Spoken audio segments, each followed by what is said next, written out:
And then I did have a friend when I was living on Cape Cod who was into birds, and he dragged me out bird watching.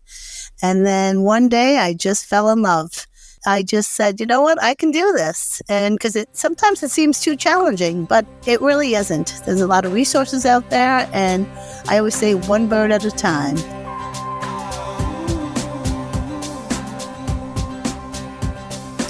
Welcome to Zestful Aging Podcast, where I speak with changemakers from all over the world, from every walk of life, who will inspire you to live with zest.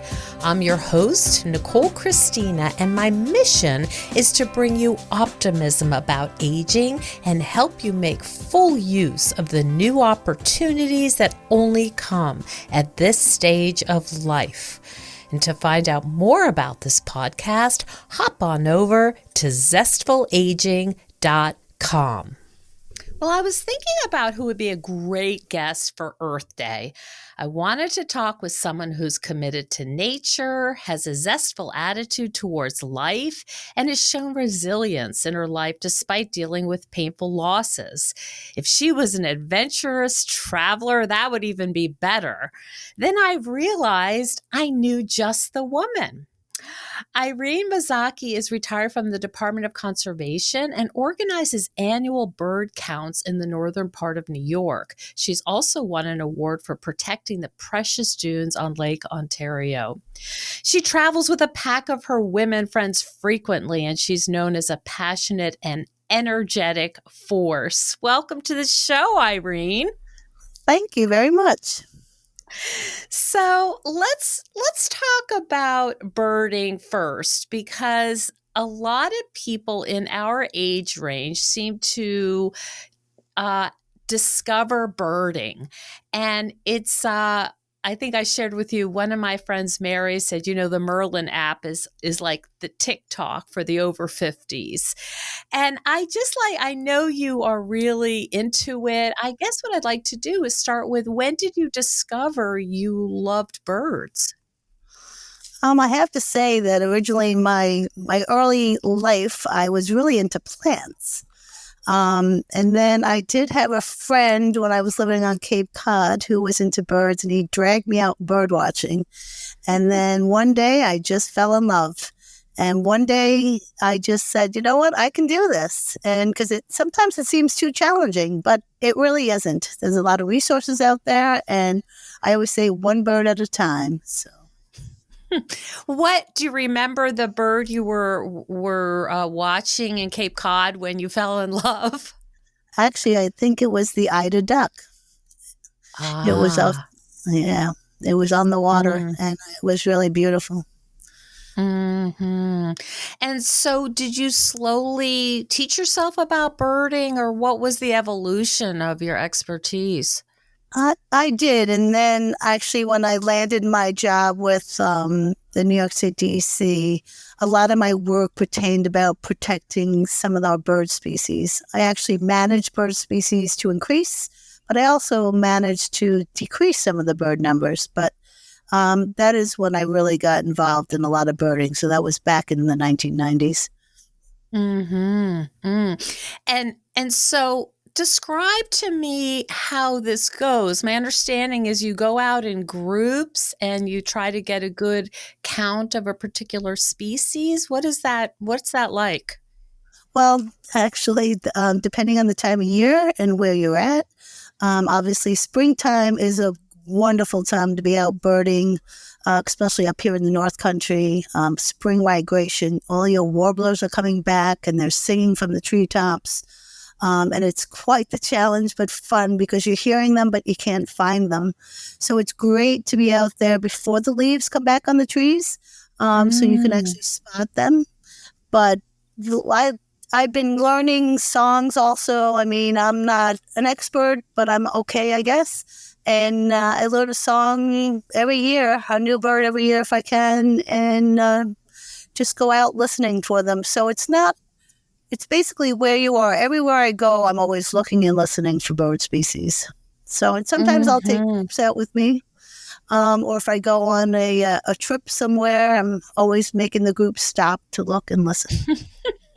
So they know what to expect, because you are a master traveler. We've talked about your. I know you're going to be going to Alaska. You have been all over the world. You've been to the Caribbean numerous times. Do you have any stories of birds that you've seen on your travels that really kind of stop you in your tracks? I would say Costa Rica. I've been to Costa Rica twice. Last time I went with 10 women. I would Mm. say 3 or 4 of them were into the birds. But we took a private bird tour with the 5 of us. And the birds that we saw were amazing. The colors were outrageous. Actually, one of my girlfriends had a really nice camera and she was photographing the birds. And then she just started to cry because they were so beautiful. So Oh, that really stuck in my head. do you try to photograph them too, or are you more about identifying by song? So I like to identify them too. I actually just bought myself a new camera. So, because sometimes you only get a glimpse, but honestly, it's very difficult to be doing both. It's hard to have a camera and binoculars. I'd rather watch them in my head, figure out what keys I'm looking at. What color is the bird? What's the size? What's the shape? What's it doing? I want to learn the behavior, so I don't tend to use the camera as much. And then come back and try if I don't know the species, because a lot of times in a foreign country you don't. Come back and try to identify it. But it's very helpful if someone else has taken a photograph, and then you can, go back and look at the actual photo of it and try to identify it. So I do both, but binoculars are my thing. Binoculars are your thing, and so you're good at hearing where they're kind of where the song's coming from, and then trying to spot them.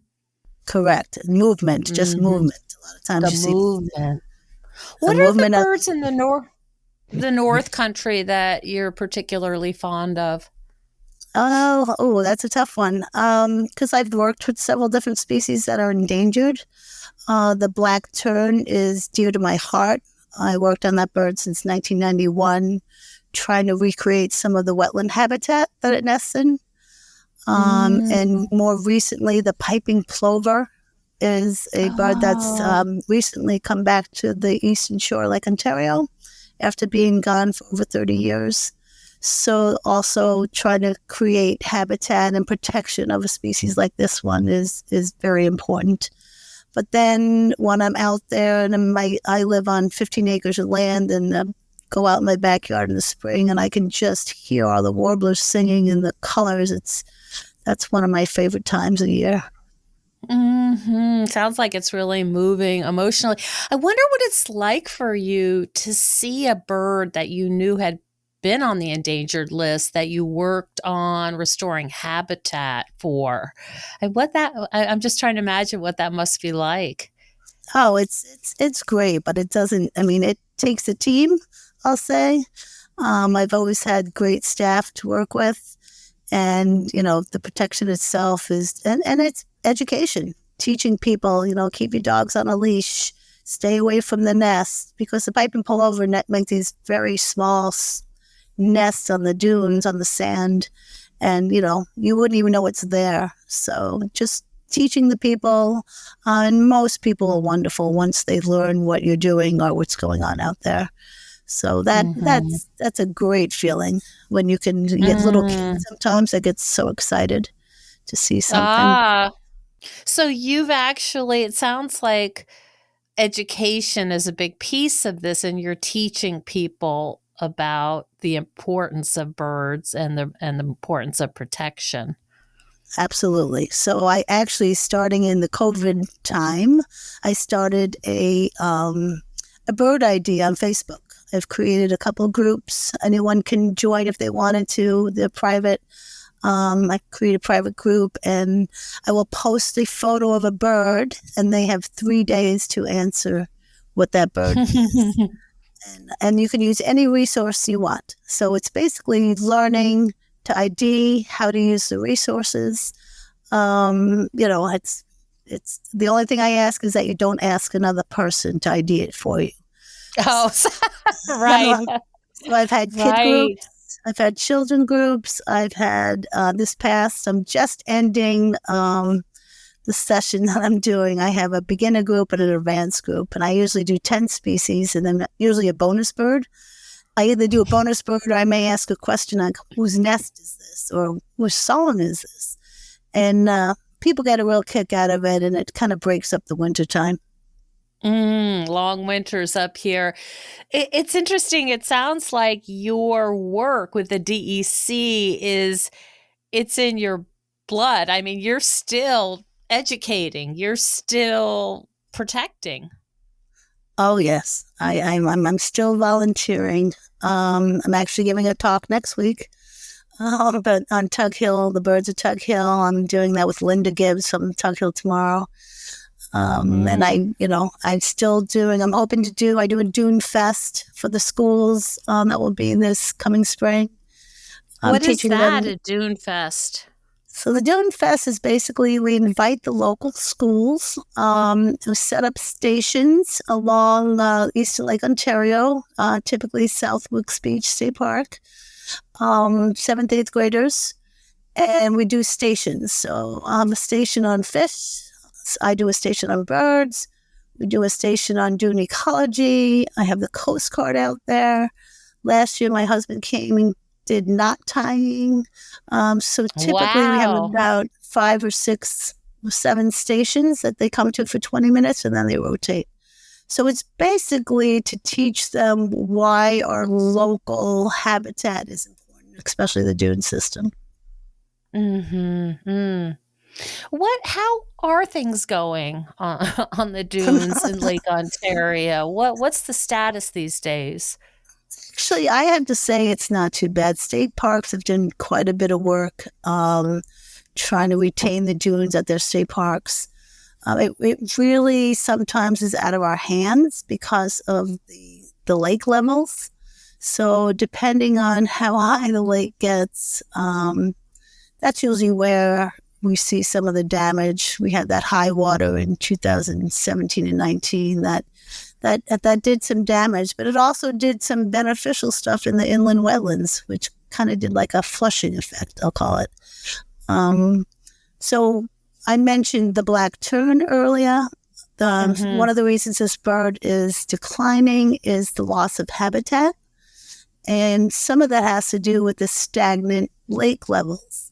So we used to have very high waters, they're very low, and you would flush out the wetlands. We don't have that anymore because the lake levels don't really fluctuate as much. So when you get the highs and the lows, you actually can flush things out, and the vegetation doesn't become as thick and stagnant. I see. So that's what they eat. Well, no, it's how they nest. So black terns, they have floating nests, and they like to nest what we call interspersed. So it's basically waters interspersed with the vegetation, with the cattails. So we get very monotypic cattail stands right now, meaning that just one big stand of cattails, and it's very thick. So actually, right now, DC is out there. They're just ending a project. I had started this before I left, and then one of the biologists is completing it, and they're out there with backhoes and creating potholes and channels to open up some of that vegetation. It's good for pike, it's good for birds, it's good for a lot of wildlife species. So, it's quite a unique ecosystem. Am I right on Lake Ontario? Correct. Yes, the Eastern Shore of Lake Ontario is very unique. We have 15 miles of dune system that you're not going to find anywhere else in the state. Correct. Yeah, and the dunes protect the wetlands behind them typically. So, as most people may know, wetlands are very productive, very important for wildlife species. So it's good to protect them, and they keep things from flooding. Yeah. I learned about that in the Everglades as well. Yeah. Yep. Talk about some of your traveling, because you really are a woman on the go. And it sounds like some of that is done with a group of some of your friends, some of them that you've known for a long time. Am I right about that? Correct. Your posse. You have like a girl posse. Well, my last big trip, well, actually last year I traveled by myself to Florida. My husband doesn't like to travel like I do. So I flew into Florida, rented a car. I was a little nervous at first, but it turned out to be a great trip. I traveled both sides of the coast, and I actually met up with some of my high school and some of my college friends, some that I had not seen for 20, 30 years. Oh my gosh. So you reached out to them and said, I'm coming down. Let's get together. Yep. So, and I stayed typically a night or two at each person's house, and it was wonderful. And it was a great time. And I actually told them that I was going to rate them on their stay, How many stars they get? Yeah, they got stars. When I came back, I created a spreadsheet. I put it together and I gave them, of course, they all got 5 stars, and I based it on, friendship or one of them, Cabana Boy I had at one of the places, nature. Yeah, so it was a lot of fun. What about quality of breakfast? Was that on food. Yeah, that was all it. So sheets. I had one girlfriend that, like, literally, I was ironing some clothes and she came running at me with a cup of coffee. It's like, here's your coffee. She wanted to make sure she got 5 stars. So it was cute. Oh, that's hysterical. So this is, as you may know, this is trending. You are ahead of this trend where women over 50 are starting. There's this big movement to travel, and oftentimes now they're solo. What was, you're driving around, you're visiting these friends. What was it like? It was actually, like, I have to say, it was a lot easier than I expected. When I flew into the airport, though, that was my only thing. I couldn't find my way out of the airport. I was over there by Disney, and I just was like, I can't get myself out of the airport, but after that, it was pretty easy. I am still a person that uses maps. Oh my gosh. So I use both GPS maps. I love maps. I like to know what direction I'm heading, and and with GPS and with cell service these days, it was pretty easy. So, and it, like I said, I did both coasts. I met up with one of my technicians down in part of Florida, and we did some bird watching actually there, and went back across and did a lot of beach time and dinners and a river trip. It was a lot of fun. So, but I do have to say, one of my favorite trips, every trip is different. The trip before that, the year before, was with 10 women from different parts of my life. So I had my high school friends. I had friends that I know from camp. I have a camp up in St. Lawrence County. I had friends from local Belleville area. So in high school, and people from all over. It's like the Eras tour. It's like your own Eras tour. But I knew they'd all get along, and they did. People that I worked with at DEC. So there was 10 of us, Costa Rica.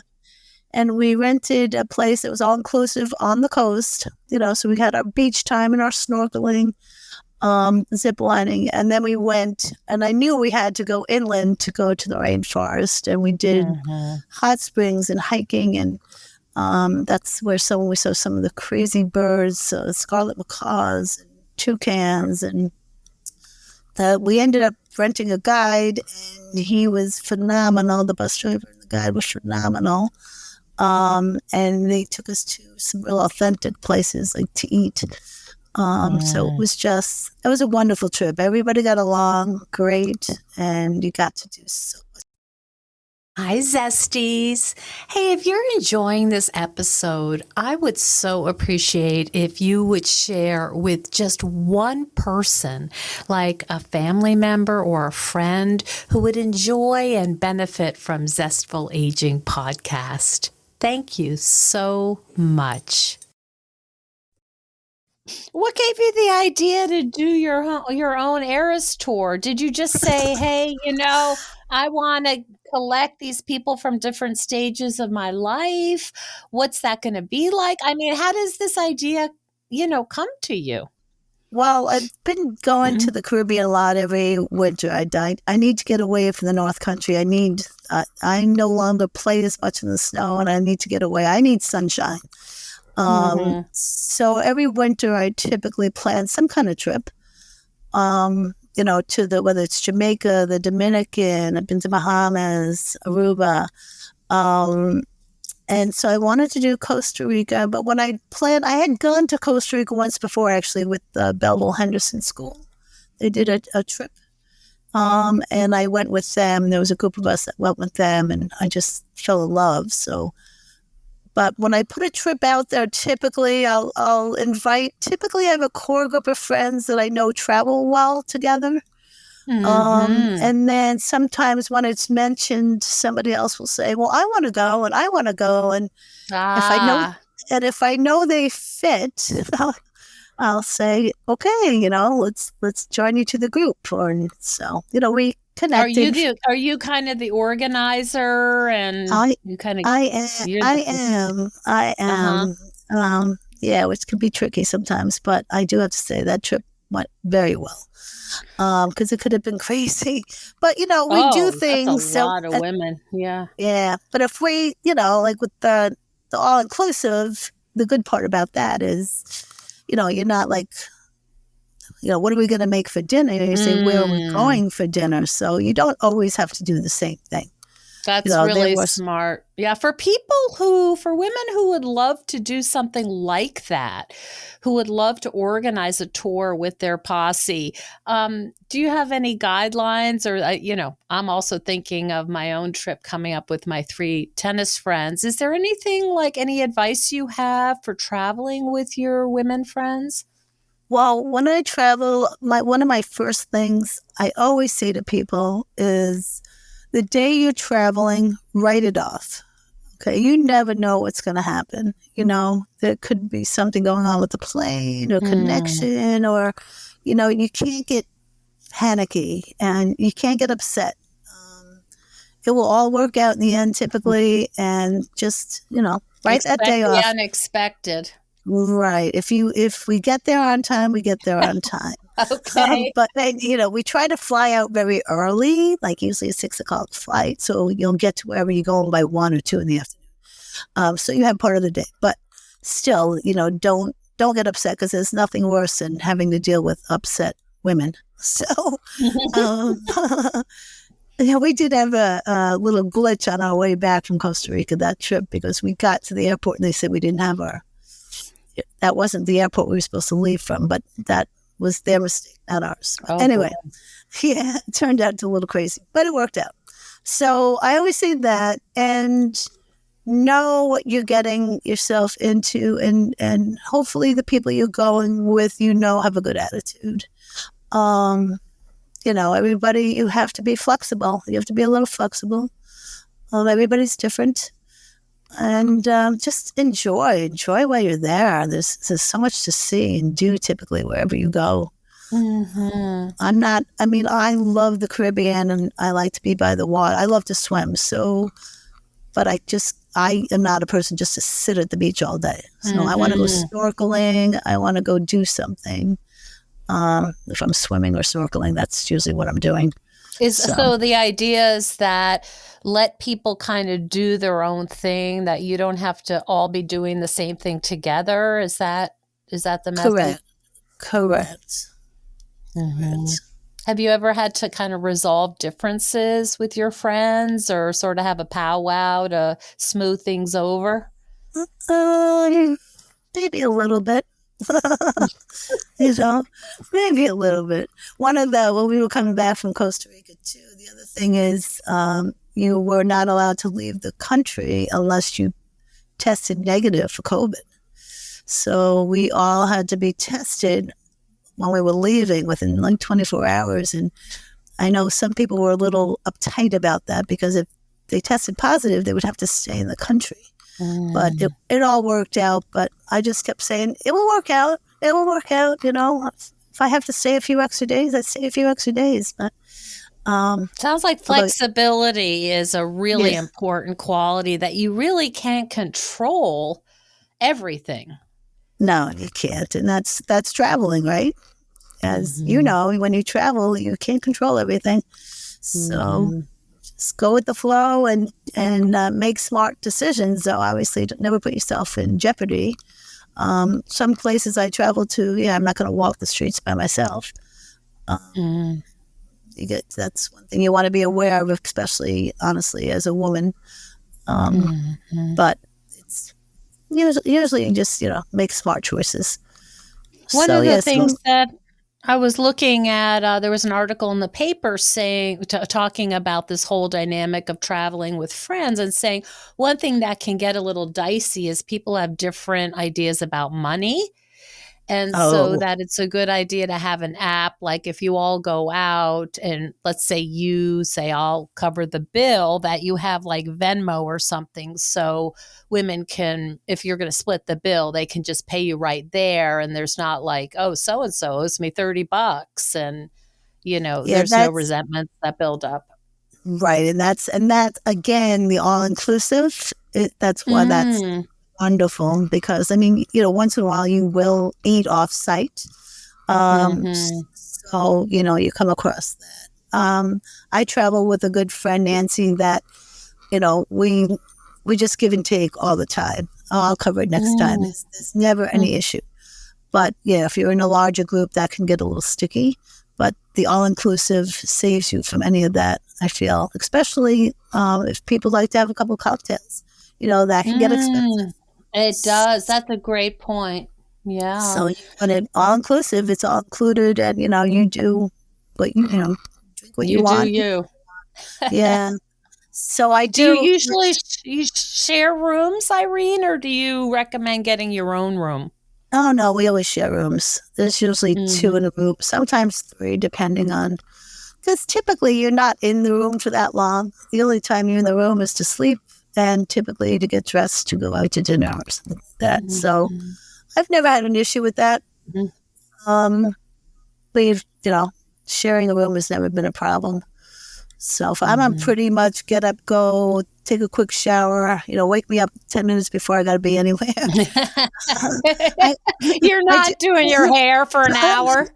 No, I do have a friend that does do that, but we all know that. So, an hour and a half before we'll go out to eat, she'll go back to the room and get ready. So that's okay. That's her. Yeah. So, yeah. So that's not me. So it's pretty obvious. But so what's coming up for you? Yeah, so I'm doing a trip. Up. Yeah, well, actually, next week I head for Myrtle Beach for 3 weeks. I rented a condo, North Myrtle Beach. It's a friend's condo, so they gave me a nice discount. And I have a friend coming in, my high school friend coming in from Colorado to spend a week with me. So we'll be there together. And then my sister's supposed to join me the middle of the week. She just broke her ankle. Oh, dear. And then the third part of that week, my friend is no longer coming, so I'll be on my own. But I think I'll do a little bit of either traveling or I like to quilt. So I think I'm bringing my machine down with me. Doing quilting and obviously birding when I'm down there. So, and I have friends that live down that way, so I'll be doing a little bit of that. And then come July, I'm heading to Alaska. So that trip is not all-inclusive. So like you mentioned, I've paid for excursions and stuff already ahead of time. Any kind of the billing stuff, my roommate there, we've been Venmoing back and forth. So we're staying on top of that. So we go to fly into Seattle 2 days, and then we take Alaska, which I've never been to Alaska before. So Mhm. That's not a big You'll probably see a lot of birds of prey. Is that where they hang yeah, out? eagles, a lot of Mm, eagles. I know that, but just probably the scenery there, the wildlife. mm, I do like other things besides birds. But we're doing a whale watch when we're there. mm, Doing a raft trip, a train ride. And I have to go fishing. I guess I'm going salmon fishing. Hopefully I don't get seasick. mhm. Do some salmon fishing when we're there. So, and then it sounds like I might be heading in October to Wales and England. So Mhm. I do have to say the That's your bug, heritage. So is that's there my your heritage. heritage? Is that, yeah. Yeah, my mom was from Wales, country Wales, and she has one living sibling left, and I want to see him before I won't see him. Um, so I'm planning, like, two sisters and I are going over, I believe in October. We're just trying to work that out right now, to England, and then I want to go on to Wales to see my uncle and his daughter. Mhm. So, yeah, we have most of my mom's, so all of my mom's family are there. So just to see cousins we haven't seen in a long time. We used to like go to each other's weddings. So, I mean, I know them and now I'm Facebook friends with them, but we haven't sat in the same room in probably over 20 years. Sounds like for you, it's really important to keep connected to people in your life that have been important to you all the way back to grade school. Yeah, my high school friends are pretty tight, honestly. Uh, so that the people I'm going to go see in North Carolina, South Carolina are my high school friends. Yeah. So Mhm. the group has stayed together, and they tend to travel. The women tend to travel sometimes with husbands, sometimes with not. One of the big trips we want to do is the Galapagos.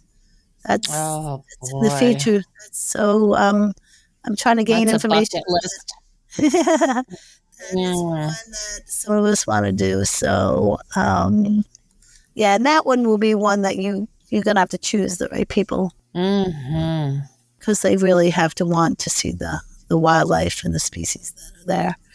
So, and it's Right, probably right. expensive. That's going to be obviously Oh, expensive. yeah, I bet, and it's very, controlled. You can't just go over there willy-nilly, I understand. They Yeah. really, have control over who's going and who's seeing what. So, Irene, do you have any, resources for our new birders that you might share? So people who are starting to get interested in this and may have the Merlin app but want to immerse themselves further, what are the resources you would recommend?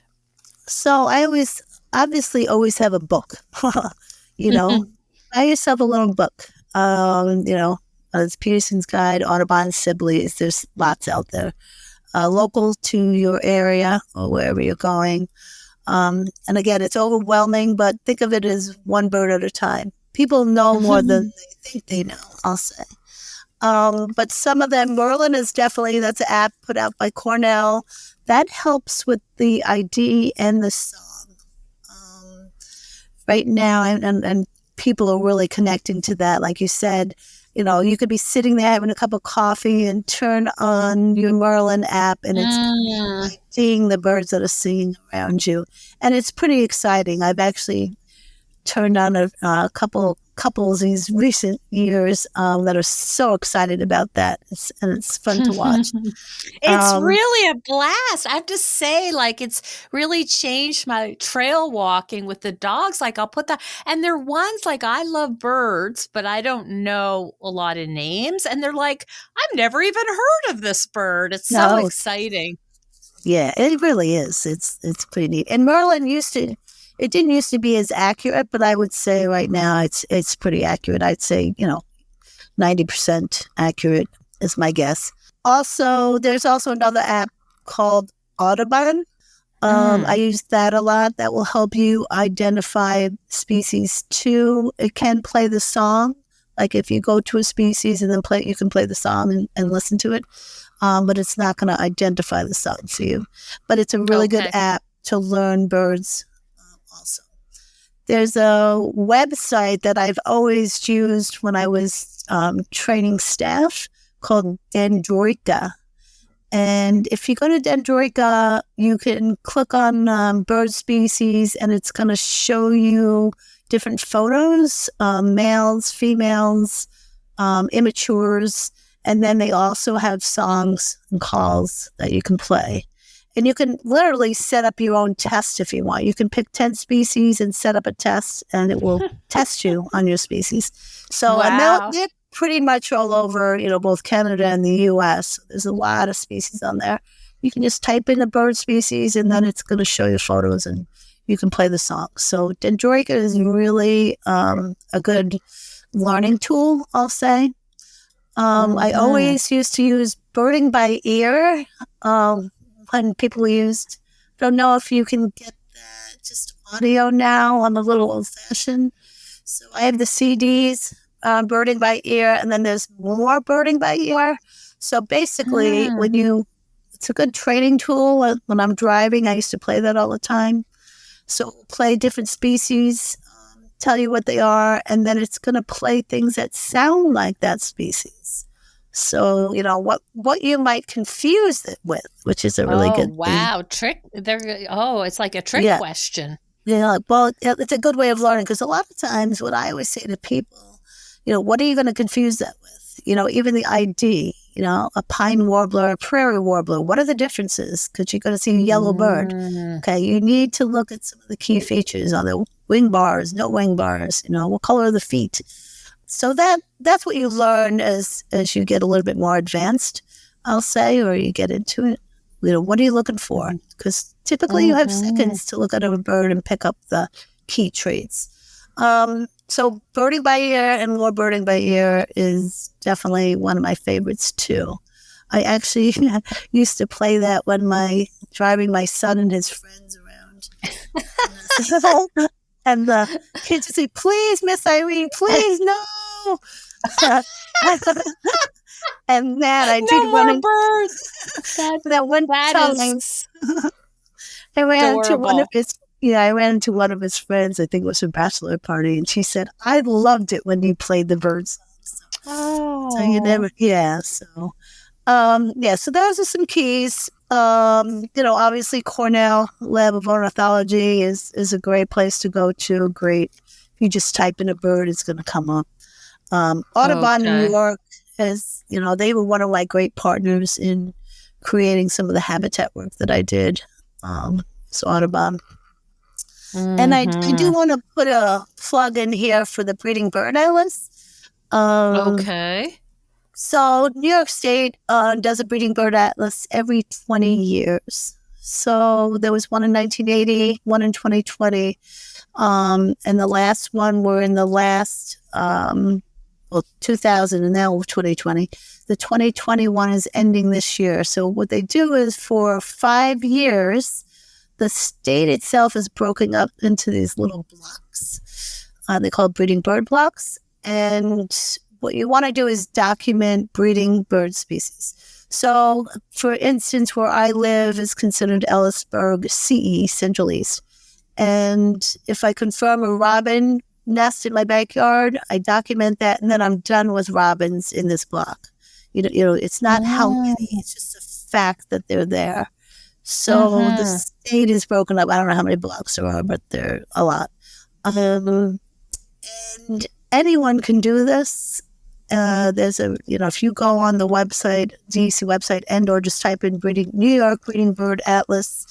Number 3. This is our third one. You can add it there, or there's an app on your phone through eBird. But you have to make sure you're in the Breeding Bird Atlas portal. So if you go to New York Breeding Bird, put the portal in. It's really kind of fun. You can type in the bird.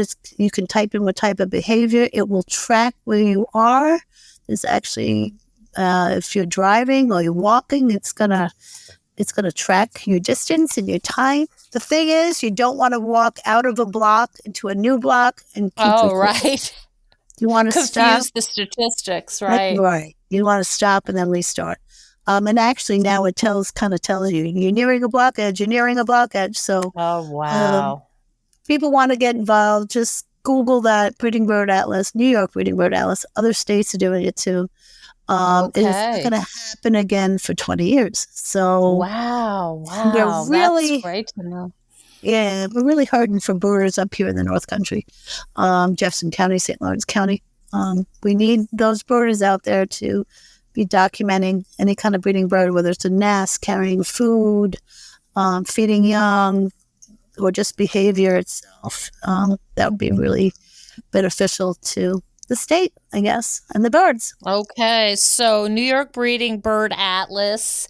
Correct. And and then get on the portion where you're actually contributing to that. Correct. So a lot of people are familiar with Mhm. eBird. It's in Okay. eBird, but there's a portal Okay. in eBird that's called the Breeding Gotcha. Bird Atlas. It's I just like see. reporting on eBird, yeah. So That's really great. Oh, Irene, thank you so much for talking to us about this beautiful passion of yours, which other people are really coming to, some of them later in life. And it sounds like it just fills you up. And I really appreciate you taking the time today. oh, thank you. Thank you for having me. It was fun. Thank you so much for joining us on Zestful Aging. If you like the podcast, please share it with some of your friends. Our theme song is All I Did Was Wait for You by Kjartan Abel. Visit Kjartan-Abel, that's KJARTAN-Abel, ABEL.com to hear more of Kjartan's work. And our technical director is Stephen Litweiler. Hello, Zesties. Well, many of you know that I've been a psychotherapist for more than 30 years, and I'm an expert in healthy aging. But what you might not know is that I'm also a midlife coach, and I help women like you clarify and design the life you want to live in your second half. A life that's vibrant and feels uniquely like you. Maybe you've spent your entire life caring for others in one way or another, and you're a bit stuck with how to move forward in this new phase of your life. Or maybe you're considering a career change or other big life transition. Or maybe you're in the middle of a life change you didn't see coming. You may be asking yourself questions like, who am I now?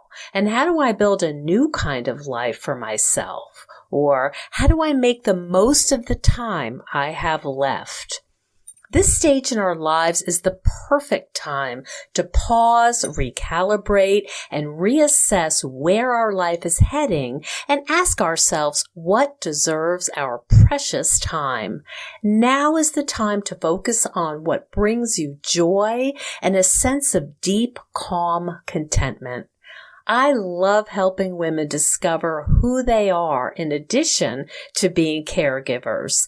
After our sessions, you will have a clear plan for making your life more vibrant and deeply satisfying. You will feel a sense of control because you will be making choices that are perfect for you. And you will feel more confident because you will have an individualized blueprint to follow. And because you're a Zestful Aging podcast listener, I'm offering a special package deal. Contact me at zestfulaging.com right through my contact link. Time is truly precious, and there's no time to waste. And stay tuned next week for another interview with a fascinating and inspiring guest. See you then.